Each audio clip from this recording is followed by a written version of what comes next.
दौसा में नगर परिषद पार्षद के उपचुनाव निरस्त होने के बाद अब कांग्रेसियों का गुस्सा थामे नहीं थम रहा है, जिसके चलते बीते कल दौसा जिला कांग्रेस कमेटी ने कलेक्ट्रेट पर स्थित शहीद स्थल पर प्रदर्शन किया, जहां मुरारी लाल मीणा भाजपा पर जमकर बरसे हैं और कहा कि यदि समय रहते जब भाजपा की सरकार आने के बाद लालसोट नगर पालिका अध्यक्ष को बदल दिया गया, उस समय हम इसका एकजुट होकर विरोध करेंगे।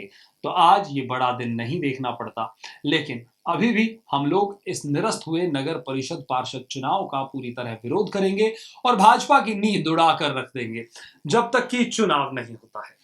इस मौके पर उन्होंने भाजपा को चैलेंज किया है कि आने वाले समय में कांग्रेस लोकसभा में 400 सीटें लाएगी और विधानसभा उपचुनाव में भाजपा की जमानत जब्त करने की बात भी इस मौके पर दौसा सांसद मुरारी लाल ने कही है।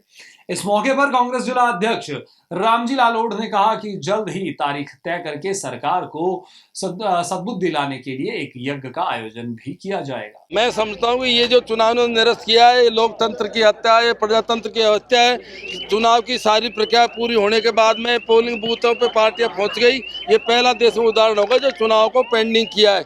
बीजेपी को डर था और ये चुनाव हम बुरी तरह हारेंगे, हमारी जमानत जब्त होगी और इसका असर आने वाले विधानसभा चुनाव पड़ेगा, इसलिए उन्होंने चुनाव निरस्त किया है। हम पूरे कार्यकर्ता बड़े जोश के साथ में से विरोध करते हैं। मैं समझता हूँ कि इनकी आने वाले टाइम हम जमानत जब्त करवाएंगे। क्या स्टेप रहेगा आगे स्टेप क्या रहेगा? आगे जब तक हमारा आंदोलन चलता रहेगा हम कोर्ट का सहारा भी लेंगे, क्योंकि ये प्रक्रिया चालू होने के बाद में कभी चुनाव निरस्त नहीं होती, चाहे लोकसभा हो चाहे विधानसभा हो। और अपने जिले में मैंने आपको पता है शुभारंभ किया था लालसोट से। लोकतंत्र की हत्या करके हमारे लालसोट के सभापति को हटाया, दोबारा लोकतंत्र की हत्या करके हमारे 2 प्रधान हटाए जिनको कोर्ट से स्टे मिला, और लोकतंत्र की हत्या करके अब हमारे चुनाव को इन्होंने स्थगित किया। ये तो है ये सबसे बड़ी जो ये चुनाव है, इसमें इन्होंने मानवता की हत्या भी करी। आप ये बताओ, जिसका बाप 2-4 महीने पहले जवान मरा हो और उसकी जगह चुनाव हो रहे हो।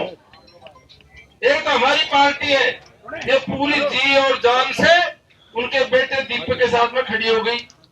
एक उनकी पार्टी है जो मानवता की हत्या करके और उस व्यक्ति के चुनाव को रोक रही है। ये इस बात का सबूत है अब ये बीजेपी कैसी पार्टी है। लेकिन निश्चिंत हो, जैसा हमारे जिला अध्यक्ष ने सभी साथियों ने बताया, हम दोनों स्तरों पे लड़ेंगे और जब तक भाई दीपक का चुनाव हो नहीं जाएगा, जब तक ये उनकी जमानत जब्त नहीं करा देगा, हम सबका संघर्ष जारी रहेगा। और उन्होंने किया क्यों? उन्होंने इसलिए किया, मेरी बात हुई थी कई उसके ऊपर, मैं एक छोटा सा चुनाव इतना सीरियस लिया इन्होंने। मेरे को बताया गया था और ये दीपक का चुनाव नहीं है, ये वार्ड पार्षद का चुनाव नहीं है। यदि यह बीजेपी की जमानत हो जाती तो इसका मैसेज विधानसभा चुनाव में भी जाता। मैंने उनसे बोला, ये कितना ही चुनाव रद्द कर लो, दीपक भी इनकी जमानत जब्त करवाएगा और विधानसभा भी इनकी जमानत जब्त करवाएगा, क्योंकि हमारे कार्यकर्ता मजबूत है। जब से 9 महीने में सरकार पड़ी है, इन्होंने ऐसी हालत कर दी, नगर परिषदों में मान लो, ग्राम पंचायतों में मान लो, जिला परिषद में मान लो, 9 महीने से सारे काम बंद है। शिकायत कर करके लाइट नहीं है, रोड नहीं है, सफाई नहीं है और व्यवस्था नहीं है, सब काम चौपट कर रखे। इतनी शिकायतें सभापतियों की कर दी, इतनी शिकायतें सभा एक नगर परिषद स्वतंत्र बॉडी होती है। आज हालत ये है, एक पार्षद लाइट नहीं लगा सकता, एक पार कोई रोड नहीं बना सकता, चेयरमैन की टेंट नहीं लगा सकता, एक हमारे सभापति को हटा दिया।